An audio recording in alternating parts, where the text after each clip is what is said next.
ఓం మహాగణాధిపతయే నమః. ఓం గం గం గణపతయే నమః. 8వ తారీఖు ఆగస్టు 8వ తారీఖు వరలక్ష్మి వ్రతం శ్రావణ మాసం. ఆ శ్రావణ మాసం మొత్తం ఆడవాళ్ళు ఎంతో విధి విధానాలతో చక్కగా శుక్రవారాలు మంగళవారాలు చక్కగా విధి విధానాలతో ఎంతో అందంగా ముత్తైదులను పిలుచుకోవడం. మంగళవారం అవుతే శ్రావణ మంగళవారం నాడు చేసేది ఏమిటంటే సాయంకాలం వెళ్ళి ముత్తైదులను పిలుచుకుని శనగలు పళ్ళు తాంబూలం అలాగే అన్నీ పెట్టుకుని ముత్తైదులకు పసుపు రాసి కాళ్ళకు పసుపు రాసి గంధం పెట్టి బొట్టు పెట్టి వాయినాలు ఇచ్చుకుని ఆయన అయితే శ్రావణ మాసం అంతా శుక్రవారం వరలక్ష్మి వ్రతం నాడు చేయవలసిన పండగ ఏమిటయ్యా అంటే తెల్లవారుజామునే లేవడం, చక్కగా ఇల్లంతా శుభ్రం చేసుకోవడం, దేవుడి మంత్రం శుభ్రం చేసుకోవడం. ఆ వేళ విధి విధానంగా ఇంట్లో చేయవలసిన పని ఏమిటయ్యా అంటే కలశ స్థాపన చేసుకోవాలి.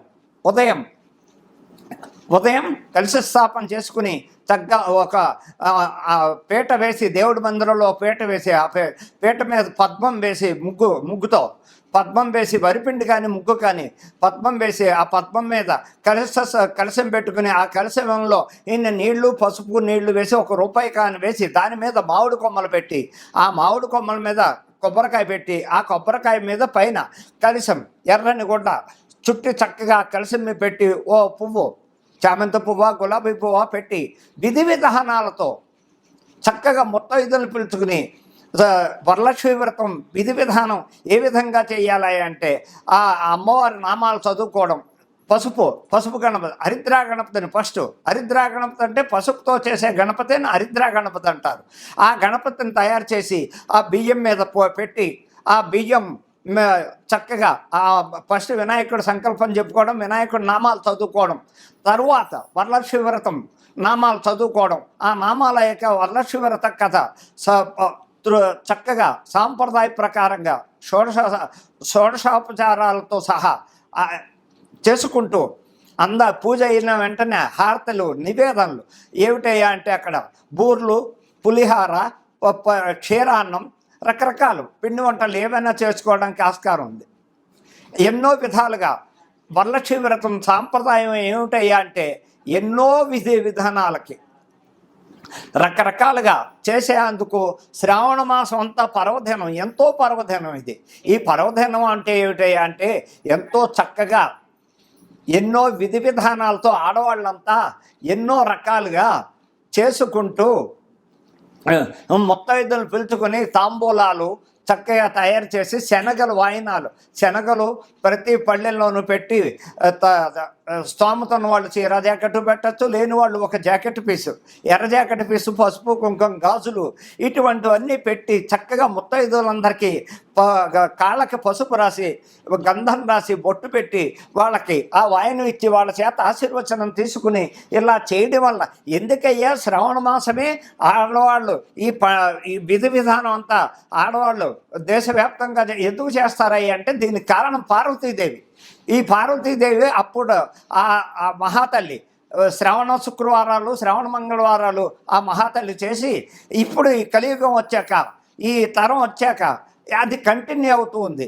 ఆ మహాతల్లి ఆ పార్వతీదేవి ఉదయమే లేచి ఇల్లంతా శుభ్రం చేసుకుని ముత్తైదులను అందరినీ పిలిచి చక్కగా వరలక్ష్మి వ్రతం కథ విధి విధానాలు అందరికీ విన్నవించి తర్వాత ఇలాగే పాదాలకి పసుపు రాసి చక్కగా గంధం పెట్టి వాయినాలు శనగల వాయినం ఇచ్చి ఆవిడ భోజనాలు కూడా పెట్టి ఎంతోమంది సత్కరించి ఆ ముత్తైదులు అందరి చేత ఆశీర్వదింది. అదే విధానంగా ఇప్పుడు చేయవలసిన కార్యక్రమం ఏమిటంటే హిందూ ధర్మం సాంప్రదాయ ప్రకారంగా ఈ శ్రావణ మాసం ఆడవాళ్ళ పండగ విపరీతంగా చక్కగా చేసుకుంటారు. దీనివల్ల ముత్తైదువులుగా భర్తల కోసం, పిల్లల కోసం, ఇంట్లో ఆయురారోగ్యాల కోసం అనేక విధాలుగా ఆ అమ్మవారిని కొలుస్తూ ఆ లక్ష్మీదేవి ఆ వరలక్ష్మీదేవి వ్రతం నాడు ఇంటి క్షేమం కోసం, ఇంట్లో ఆరోగ్యాల కోసం, పిల్లలు చదువుల కోసం, అన్నిటి కోసం ఈ వ్రత విధానం పాటించడం వల్ల భర్తకి పిల్లలకి అనేక రకాలుగా బాగుంటుందని చెప్పడానికి ఆస్కారం ఉంది. ఈ శ్రావణ మాసం ఎంతో ఉత్తమైంది. అలాగే రేపు 16వ తారీఖు కృష్ణాష్టమి వస్తోంది. 16వ తారీఖు కృష్ణాష్టమి నాడు మధురలో ఎంతో వైభవంగా చేస్తారు కృష్ణాష్టమి. మధురలో చేసే కృష్ణాష్టమి లక్షల మంది ఎంతోమంది భక్తులు వచ్చి ఆ కృష్ణ పరమాత్మ వేడుకలు చూసి నాట్యాలు, కోలాటాలు రకరకాలుగా చేస్తూ ఆ పరమాత్మని సేవించుకుంటూ దర్శనాలు చేసుకుంటూ లక్షల మంది వస్తుంటారు. అలాగే ప్రతి చోట ప్రతి స్టేట్లోనూ ఈ కృష్ణాష్టమి విధి విధానం ఎలాగయ్యా అంటే రాత్రి వేళ చేసే పండగ ఇది, పగల చేసే పండగ కాదు. రాత్రి ప్రతి చోట చక్కగా ఉట్టిలు కట్టడానికి చక్కటికి పైన కర్రలు కట్టి ఆ కర్రకి ఉట్టిలు వేళ్లాడ తీసి చక్కగా పిచికారీలతో కానీ నీళ్ళ మగ్గుతో బకెట్లతో నీళ్లు పెట్టుకుని అక్కడ రాత్రి 7-8 నుంచి రాత్రి 10-11 దాకా చక్కగా ఈ కృష్ణాష్టమి మహోత్సవం ఎంతో బాగా చేస్తారు. ఈ కృష్ణాష్టమి అంటేనే పర్వదినం చాలా గొప్పదని చెప్పడానికి ఆస్కారం ఉంది. ఆ వేళ రాత్రి ఆ కృష్ణ పరమాత్మకు ఉట్టి కొట్టడం, ఆయనకి వెన్న అంటే మహా ఇష్టం. ఆ వెన్న ముద్దలు నైవేద్యం పెట్టి అందరూ చక్కగా అందులో చక్కెర వెన్న వేసి ఆ ప్రసాదం సేకరించడం వల్ల కూడా ఇస్కాన్ టెంపుల్లో ఇవి అన్ని బెంగళూరు అనగా హైదరాబాద్ అనగా ఎక్కడ చూసిన ఇస్కాన్ టెంపుల్లో కలకల్లాడుతూ ఈ పండుగ ఎంతో ఆనందంగా ఉత్సాహంగా చేస్తారు. దాన్ని విధి విధానాలతో భక్తులందరూ లక్షలాది మంది ఆ దేవాలయాలకు వెళ్ళడం, చక్కగా కోలాటాలు చూడడం, చక్కగా సంబరాలు చూడడం, అనేక విధాలుగా కృష్ణాష్టమి అంటేనే ఎంతో పవిత్రమైన పండగ అని చెప్పడానికి ఆయన మహానుభావుడు. ఆయన్ని ఫస్ట్ అన్నిటికీ కారకుడు, లైకారకుడైన దేనికైనా దశావతారాల్లో ఎత్తిన ఏ అవతారం చూసినా ఆ పరమాత్మ చేసేది ఇంత అంతా కాదు. ఒక్క అవతారం కాదు ఆయనది, ఎన్నో అవతారాలు, దశావతారాలు ఎత్తుతాడు. ఒక్కొక్క యుగంలో ఒక్కొక్క రకంగా ఒక్కొక్క అవతారం ఎత్తి ఆయన ఏ పరిస్థితుల్లో ఎక్కడ ఏది వచ్చినా ఆయన సంహరించడానికి కూడా ఉగ్రనరసింహుడు అవుతాడు. అలాగే రకరకాల విధి విధానాలతో ఏ టైంలో ఎక్కడ ఆపద వచ్చినా ఆపదకు వెళ్ళి వాళ్ళు అనేక రకాల ఇబ్బందులను చూసి, అలాగే సుభద్రాదేవికి ఆయన రక్షాబంధం కట్టి ఎంతో చక్కగా చేస్తాడు. అనేక రకాలుగా ఎన్నో ఈ కృష్ణాష్టమి వేడుకలు చేసుకోవడానికి చాలామంది భక్తులు, అనేక లక్షల మంది, కోట్ల మంది దేశవ్యాప్తంగా ఈ పండగ చేసుకుంటారు. ఈ పర్వదినం నాడు చేసేది 16 కృష్ణాష్టమి నాడు చాలా ఉత్తమమైన పండగని చెప్పడానికి ఆస్కారం ఉంది. అలాగే 9వ తారీఖు రాఖీ పౌర్ణమి. ఈ 9వ తారీఖు రాఖీ పౌర్ణమి వస్తుంది కాబట్టి ఆ వేళ ఎవరయ్యా అంటే అది కూడా శ్రీకృష్ణ పరమాత్మ దగ్గర నుంచే వచ్చింది, పార్వతీదేవి దగ్గర నుంచి. ఇలాగా శ్రీకృష్ణ పరమాత్మ సుభద్రాదేవికి దగ్గరికి వెళ్ళి రాఖీ పౌర్ణమి కట్టించుకుని చక్కగా ఆ చెల్లెలకి తగిన చక్కగా పసుపు, కుంకుమ, చీర, జాకెట్టు, తాంబూలంలో అన్ని పళ్ళు, కాయలు ఇచ్చి రక్షాబంధనం కట్టి. రక్షాబంధనం అంటే దాని అర్థం ఏమిటాయి అంటే అన్న చెల్లెళ్ళ బంధం, అక్కా తమ్ముళ్ళ బంధం. ఆ బంధం ఎలాంటిదంటే అపురూపమైన బంధం. ఇంత అంత అని కాదు అక్కడ చెప్పడానికి. ఆ బంధం ఏంటంటే చెల్లికి అన్నగారు అభయహస్తం, అక్క చెల్లి నేనున్నా, నాకు రక్షాబంధనం కట్టావు కాబట్టి నీకు ఇగో నాకు చేతనైంది కానుక నీకు ఇస్తున్నాను, ఇది తీసుకుని నాకు చక్కటి భోజనం పెట్టి నీకు నేను ఆశీర్వదిస్తున్నాను అని చెప్పే బంధం. రక్షాబంధనం అంటేనే ఎంతో పవిత్రత. అక్కడ అన్నా చెల్లెళ్ళే కట్టుకోవాలని లేదు, ఫ్రెండ్షిప్లో కూడా చక్కగా ఒక అమ్మాయి వచ్చి అన్నగా భావించి చక్కగా రాఖీ కట్టించుకుని ఆయన తోచింది డబ్బుల రూపాయన అవ్వచ్చు, చక్కగా లేదా బట్టల రూపాయన అవ్వచ్చు, ఆ అమ్మాయికి కానుక ఇస్తారు. అలాగే ఆ అమ్మాయి కూడా అన్నకి స్వీటో ఏదో ఇచ్చి ఆ రక్షాబంధనం కట్టించుని ఆశీర్వాదం తీసుకుంటుంది. ఒక అన్నా చెల్లెళ్ళే కట్టుకోవాలని లేదు. ఎక్కడ ఆప్యాయత, అభిమానం, బంధుత్వ బాంధవ్యాలు పెరగాలంటే ఈ రక్షాబంధనం వల్ల ఎంతో ఉపయోగం ఉంది. ఎన్నో రకాల సాంప్రదాయాలు ఉన్నాయి. దానివల్ల ఆప్యాయత, బంధుత్వ బాంధవ్యాలు పెరగడం ఎంతో ఉపయోగపడుతుంది. రాఖీ పండుగ అంటేనే అంత పవిత్రత. ఇంకోటి జంధ్యాల పౌర్ణమి కూడా ఆ రోజే.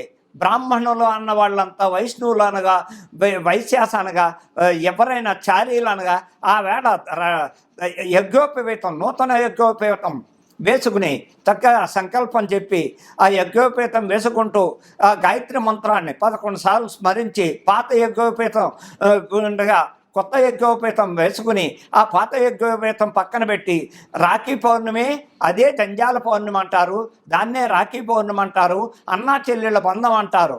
అనేక రకాలుగా పౌర్ణమి నాడు ఎన్నో రకాల ఉపయోగాలు ఉంటాయని చెప్పడానికి ఆస్కారం ఉంది. ఇది శ్రావణ మాసంలో చేయవలసిన పండగలు, చక్కగా ఈ పండగలు. అలాగే ఇంకా ఈ 27వ తారీఖు వినాయక చవితి పండగ కూడా వస్తోంది. ప్రప్రదంగా వినాయకుడు అంటేనే దేశవ్యాప్తంగా వినాయకుని కొనవలన పండగ లేదు, శుభకార్యం లేదు. మొట్టమొదటిసారిగా ఏ శుభకార్యం చేసినా ఏం చేసినా వినాయకుడిని ఆరాధించాకే, చక్కగా హరిద్రా గణపతిని ఆరాధించాకే. వినాయకుడు లేని పండగ కానీ, పెళ్ళిళ్ళు కానీ, ఉపనయనాలు కానీ ఏ శుభకార్యం చేయడానికి ఆస్కారం లేదు. అలాగే వినాయకుడు మొట్టమొదటిగా కొలిచేది వినాయకుడు.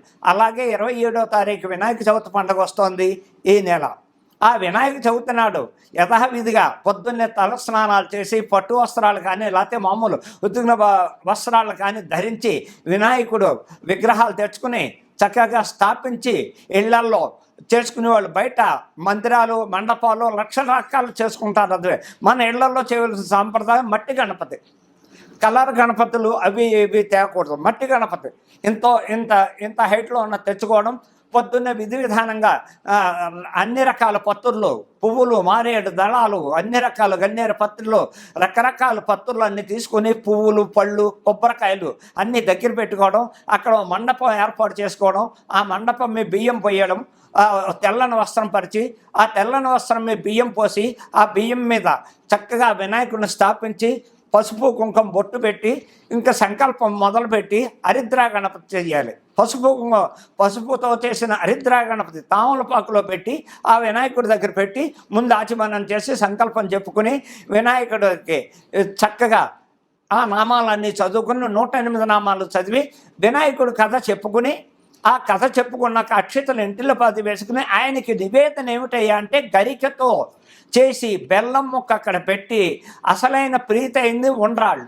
ఆ ఉండ్రాళ్ళు నివేదన, ఉండ్రాళ్ళు చేసి చక్కగా ఇంటిలో పాతి ప్రసాదం లాస్ట్ కథ విన్నాక అన్నీ అయిపోయాక అక్షతలు వేసి ఈ ఇంట్లో అందరూ ఉండ్రాళ్ళు ప్రసాదం తీసుకోవడం. చక్కగా ఎవరైనా మన ఇంటికి బంధువులు వస్తే వాళ్ళకు కూడా ఇంటి పక్క వాళ్ళకి కానీ ఇంట్లో ఉన్న వాళ్ళకి కానీ ఆ ఉండ్రాళ్ళు నివేదన, ఆ ప్రసాదం బుడబల కూడా ఎంతో అవి ఏ విఘ్నాల్లో లేకుండా ఉంటాయి. అలాగే చంద్రుడిని చూడకూడదు. సాయంకాలం నీలాప నిందలు పడతారని సామెత ఉంది.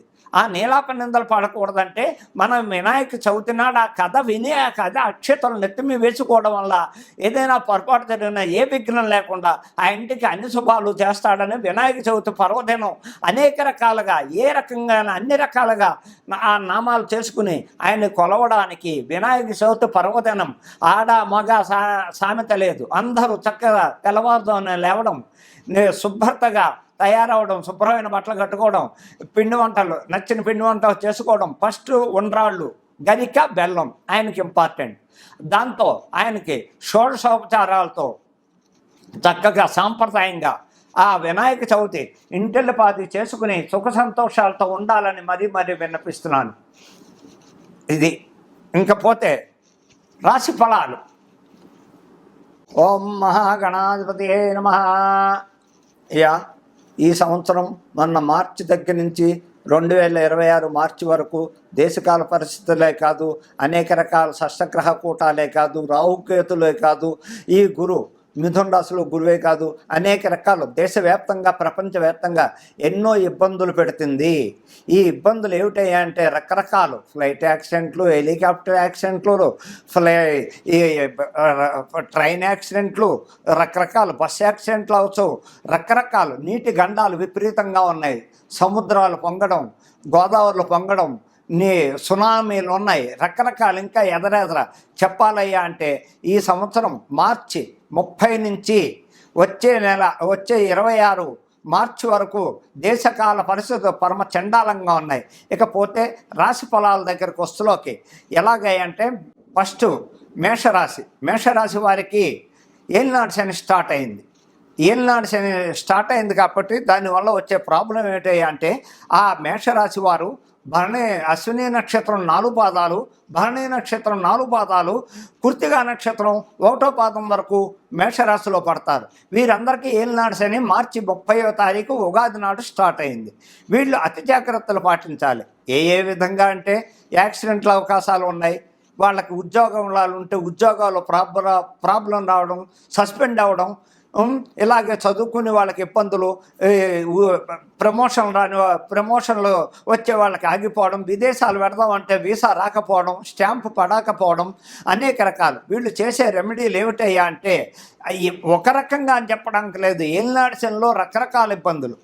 ఫస్ట్ ప్రప్రథం వెహికల్ యాక్సిడెంట్లు జరుగుతూ ఉంటాయి.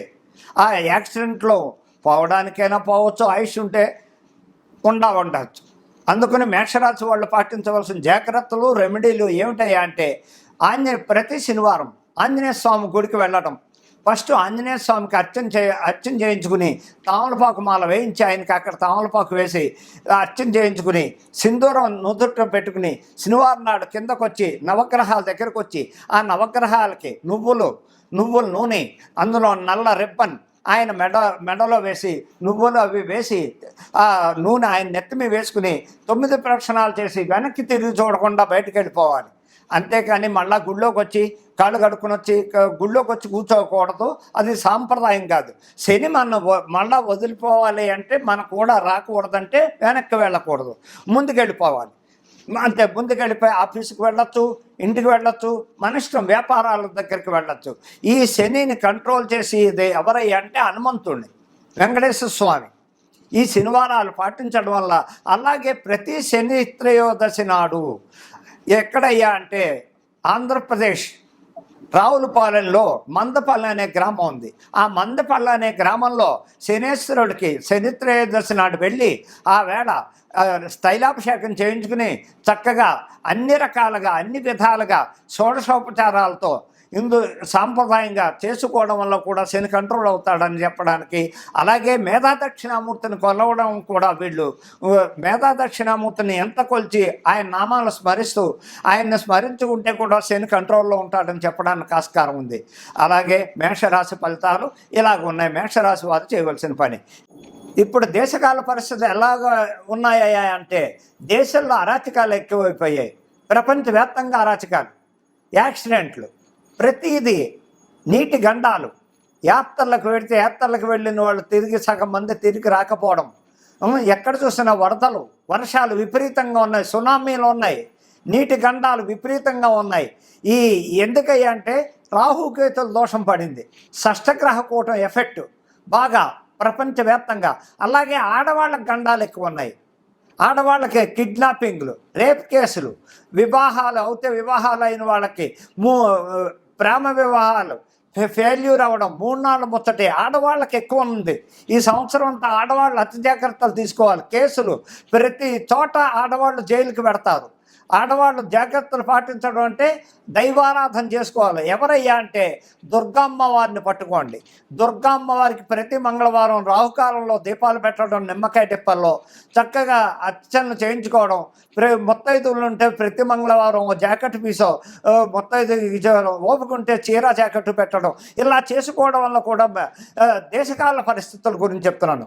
ఇక రాజకీయ పరంగా చూస్తే రాజకీయ పరంగా చాలా అసహ్యంగా ఉంది. ప్రపంచవ్యాప్తంగా భారతదేశం అంతా ఆర్థిక ఇబ్బందుల్లో పడిపోతోంది. పడింది కూడా ఆర్థిక ఇబ్బందుల్లో.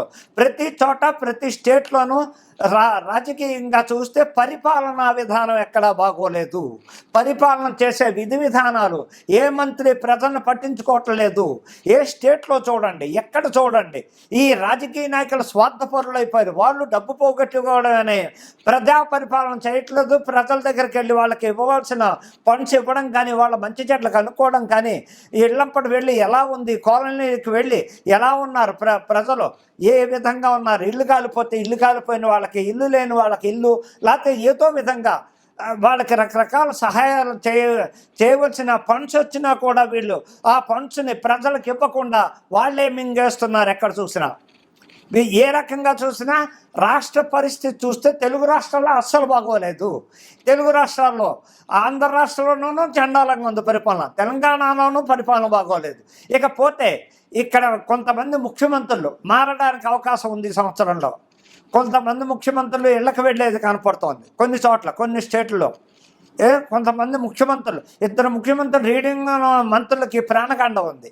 వాళ్ళు జాగ్రత్తలు పాటించాలి. అలాగే నరేంద్ర మోడీ గారికి కూడా, ప్రధానమంత్రి అయినటువంటి నరేంద్ర మోడీ గారికి కూడా అనారోగ్యంగా ఆయనది వృశ్చిక రాశి, అనురాధ నక్షత్రం రవ మహాదశలో ఉన్నారు. వారు తగిన అయితే ఆయన దైవారాధన కాశీ విశ్వేశ్వరుడికి చాలా చక్కగా చేసుకుంటారు కాబట్టి గ్రహ బాధలు ఉండవు. అలాగే భద్రతా దళం వలన నరేంద్ర మోడీ గారికి ఇబ్బందులు ఉన్నాయి, వారు అతి జాగ్రత్త పాటించాలి. అలాగే ఆంధ్రప్రదేశ్ ముఖ్యమంత్రి చంద్రబాబు నాయుడు గారికి అనారోగ్య రీత్యా ఇబ్బందులు ఉన్నాయి, వారికి కూడా ఈ సంవత్సరం ప్రాణంతో చెలగాటం ఇబ్బందులు వస్తాయి, వారు కూడా జాగ్రత్తలు పాటించాలి. అందుకని ముఖ్యమంత్రులకి సగం మందికి 2-3, అలాగే సినిమా ప్రపంచం అంతా అట్రప్లాప్, సినిమా రంగంలో ఉన్న వాళ్ళకి అతి కష్టాలు. సినిమా పెద్ద పెద్ద ప్రొడ్యూసర్లు అప్పులు పాలవడం, ఆత్మహత్యలు చేసుకోవడం, హీరోయిన్స్కి అతి కష్టాలు. ఇంక హీరోయిన్స్ ఉన్నారు, అతి కష్టాలు భరించాలి. వీళ్ళకు కూడా దినదినగండం 100 ఏళ్ళ ఇష్యూ. సినిమా రంగం కూడా వచ్చే మార్చి వరకు అతి జాగ్రత్తలు పాటించండి. హీరోలకు ఇబ్బందులు ఉన్నాయి, హీరోయిన్లకు ఇబ్బందులు ఉన్నాయి, వారికి కూడా జైలుకి వెళ్ళాడు. ఈ డ్రగ్స్ విషయంలో కానీ వీటిల్లో కానీ ఎందులో అయినా కొంచెం ఇబ్బందులు వస్తూ జైలుకి వెళ్ళడం, జైలు పాలు అవ్వడం జరుగుతూ ఉంటుంది. అలాగే రాజకీయ నాయకులు కూడా చాలామంది మంత్రులు జైలుకి వెళ్ళడం ఇలాంటివి జరుగుతూ ఉంటాయి. అతి జాగ్రత్తలు పాటిస్తూ దైవారాధన చేసుకుంటూ ఉంటే కూడా దేశకాల పరిస్థితుల్లో చెప్పాలంటే మొట్టమొదటిసారిగా ఆడవాళ్ళందరూ జాగ్రత్త పాటించండి. కిడ్నాపింగ్లు ఉన్నాయి, రేప్ కేసులు ఉన్నాయి, ఇలాగే దొంగతనాల కేసులు ఉంటాయి, వీళ్ళ మీద మర్డర్ కేసులు ఉంటాయి. ఆడవాళ్ళు 80% జైలుకి వెళ్ళే కాలం ఈ సంవత్సరం అంతా ఎక్కువగా కనపడుతుంది. కాబట్టి ఆడవాళ్ళంతా అర్థం చేసుకుని జాగ్రత్తలు పాటించండి. 3 రోజుల ముచ్చట్లోనే ప్రేమలో పడడం, వివాహాలు 3 ముచ్చట్లలోనే విడాకులు తీసేసుకోవడం, లేకపోతే ఒక ఆడదాన్ని ముగ్గురేసి పెళ్ళయిన భర్త, ప్రియుడు, ఇంకొకడు, ఇలాగే పెళ్ళయ్యాక భర్తను చంపించేయడానికి, లేకపోతే ప్రియుడిని చంపించేయడానికి ఇన్నేక రకాల ఆడవాళ్ళ అరాచకాలు ఎక్కువైపోతున్నాయి. అతి జాగ్రత్తలు పాటించండి అమ్మా, మీకోసం మీ మంచి కోరి చెప్తున్నాను.